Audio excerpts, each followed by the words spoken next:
I'll take care of this, thanks. Very well. Alex, what's wrong? What kind of a man is your cousin Edmund? He's a good man who misses his brother.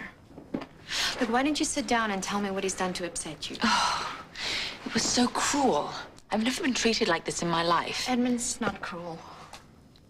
I got a call from this Dr. Martin to come and meet him at his office, and Edmund was there. It was an ambush. The doctor starts questioning me as if I was a criminal, and Edmund just sits there, savoring every moment of it. It must have been horrible, but I'm sure that Edmund didn't mean to hurt you. Why would he subject me to an interrogation like that? Doesn't he realize that I am as crushed by Dimitri's death as he is? To make me relive in detail the death of the man I love, I mean, I don't know what he's thinking. Look, I know this probably isn't much of a consolation, but try not to take this personally. How am I supposed to take it then? Well, Edmund's a journalist, and him asking all these questions is just his way of dealing with the grief. But I've given him the medical report. I've told him everything I know, and he's still harassing me. It's like he's investigating me. And he won't stop until he has all the answers. He's just trying to make sense out of Dimitri's death.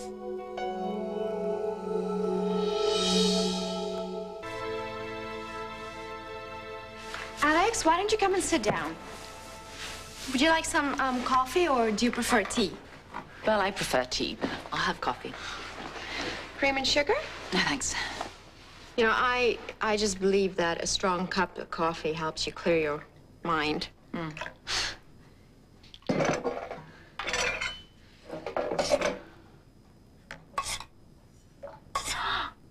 Is that a Hungarian practice? What? Well, having a little coffee with your sugar. No, it's just me. I like it the way. All right. Here. Thanks. Oh, gosh. Oh, you poor baby. You're shaking. You're still upset, aren't you? I know, I am. It was like they were trying to trick me into giving them the answer they wanted. It was humiliating. I'm afraid I lost it and just fled. You know, maybe you can try and forgive Edmund. I mean, it was just 2 years ago that he lost his wife, Maria, and now Dimitri. It's so sudden, and it's just too much, and he's really just trying to make sense out of something that makes no sense at all. I know. We've seen people like that so close together. It must be heartbreaking.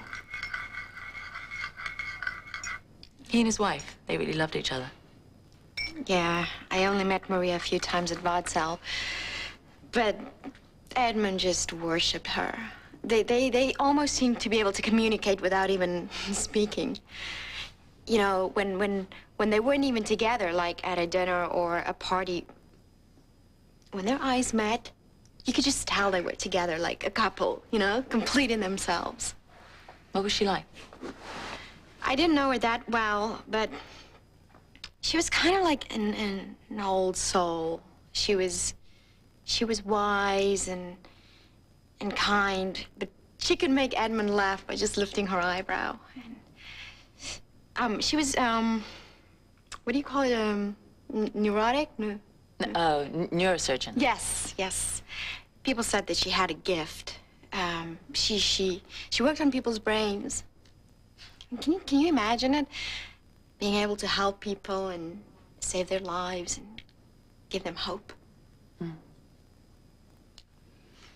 Edmund still hasn't gotten rid of any of her stuff. Sometimes being surrounded by your loved ones' things just makes you feel closer to them. I used to sleep in my ex-husband's shirt after we separated. It just made me feel close to him. I guess that's what Edmund's trying to do. What do you mean? Well, I came down last night to get one of Peggy's deviled eggs, and Edmund was sitting right here on the floor, surrounded by Maria's books, hunched over reading. Why? I don't know. I didn't ask him, and he was so consumed by all the books that he didn't even notice me, but I think he was trying to look for answers on Dimitri's death.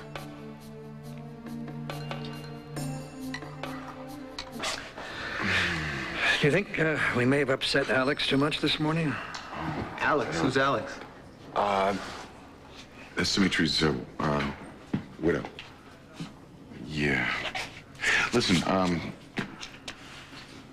Joe, I've been giving a lot of thought to what you said, and maybe I was a bit hard on her. Wait, just, I'm a page behind. Widow. He was married, what did she do? Everything. Nothing. I don't know. Well, must have thrown you for a loop when she showed up. What's she like? Yeah, I'm trying to figure that out, Dad. You know, she's beautiful, and she's very smart. And she's got a will of iron. Alex is a woman to be reckoned with, that's for sure. How is she? Physically, she's stable. Emotionally, it's going to take some time. Would you mind if I had just a couple of moments with her? Well, she was falling asleep as I left the room, so... Oh, okay, forget it. Listen, I'm gonna go back to the office. I'll see you later. All right, Joe, thanks. Yeah. Thanks. As I joined you, I thought I overheard someone mention the name Alex. Yes, that would be Alex Marick, Dimitri's widow. You know her?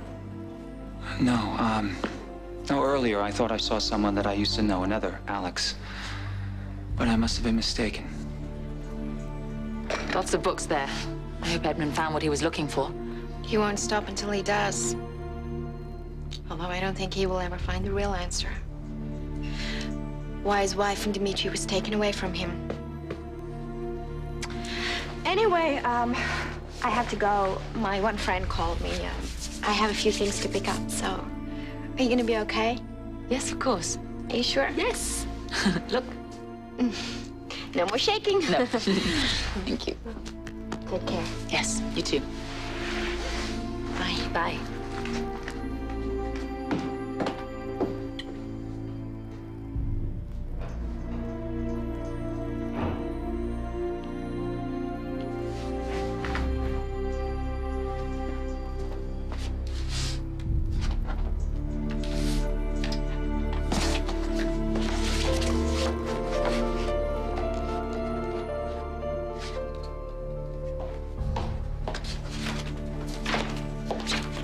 Those are Mrs. Gray's books. Yes, I know. May I help you, ma'am?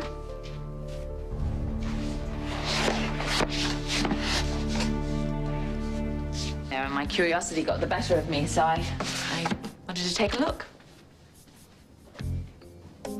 I don't need anything, thank you.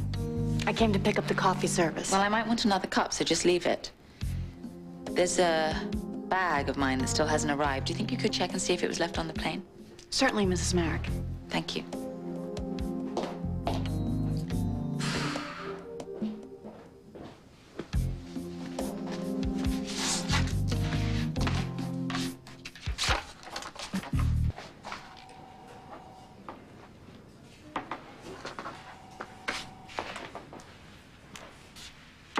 Hey, pal, you busy? Nothing much. What brings you here? Well, I wanted to give you an update on the reading of Dimitri's will. How's it going? When is it? It looks like we have a bit of a delay. Why? I thought everything was in order. Actually, it seems Dimitri drew up a new will. He didn't tell me. Wait, no, before you fly off the handle. You and I both know that a lot of people change their wills when they get married. Ordinarily, I'd agree with you, Jack. What is Alex up to?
inside? Yeah, Edmund, I won't be a second.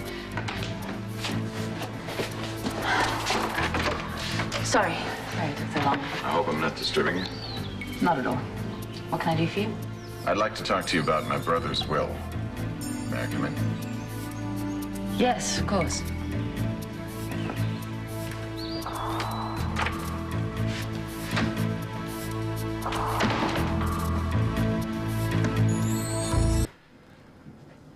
I hate to bring up the subject of Dimitri's will.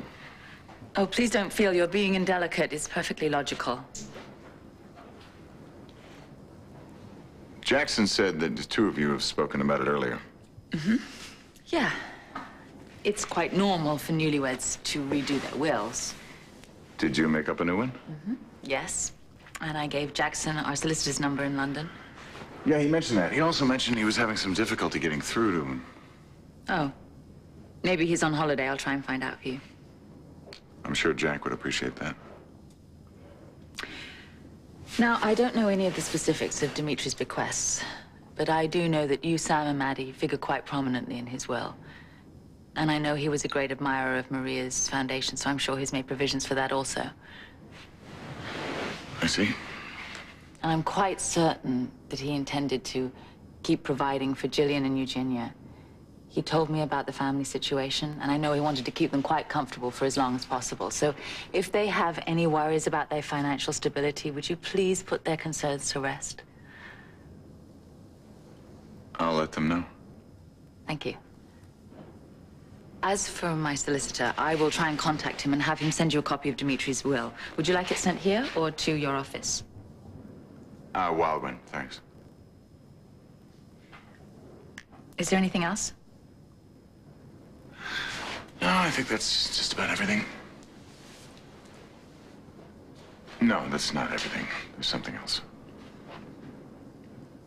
I didn't mean to upset you earlier in Joe's office. You know, I really can't take another interrogation. I've told you everything I could. I honestly don't know what else you expect. Neither do I. Okay? I've been hounding you for answers that may not even exist. And I realized that after you left Joe's office. And I owe you an apology. And what you said was right, that I've been persecuting you in a way to deal with my own grief. Well, I never actually used the word persecuting. You were being kind. Nevertheless, I've just had a really hard time dealing with my brother's death and the suddenness of it. And in walks a brand new wife you've never even heard of. Yeah. And I guess I went on my reporter's instincts. It's just a hazard of the trade. Maybe you should write murder mysteries. It's been suggested before. Anyway, I realized something. Something you said in Joe's office was that you've had... Well, I've had many, many years and many fond memories of my brother, and you've only had a few. And I don't mean to compromise those feelings by making you focus totally on his death, and I'm sorry, and will you forgive me? Dr. Martin, is he satisfied with the details of Dimitri's death? So am I. Thank you. So, what are you doing for dinner? I mean, do you want to join us? You want to, have Peggy make up another tray tonight? Actually, I'm not very hungry at all. Perhaps a tray would be better. I was thinking of going for a walk in the grounds, getting some fresh air. Yeah. These beautiful rose bushes. They're lovely. Maria used to, walk through those. Yeah, same garden. Listen, I'll tell, Eugenia and Gillian of Dimitri's generosity. Thank you.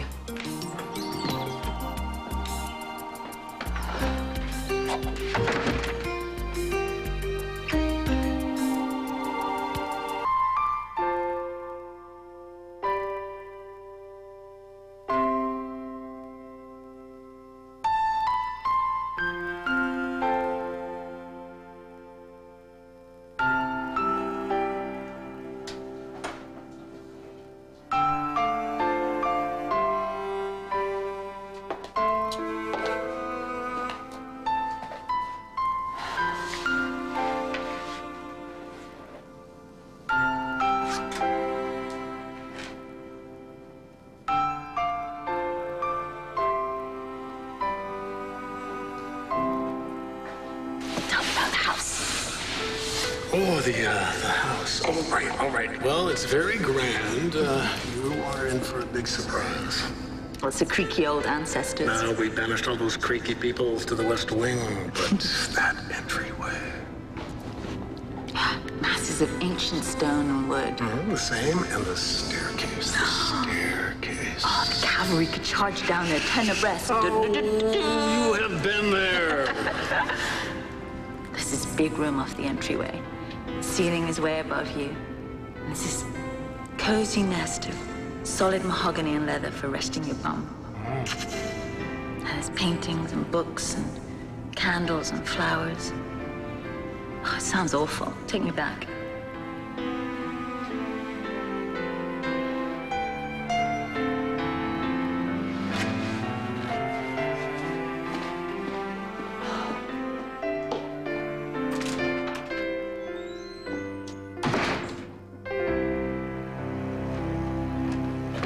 Stella, would you ask Peggy to send a dinner tray over to the hunting lodge for Alexandra?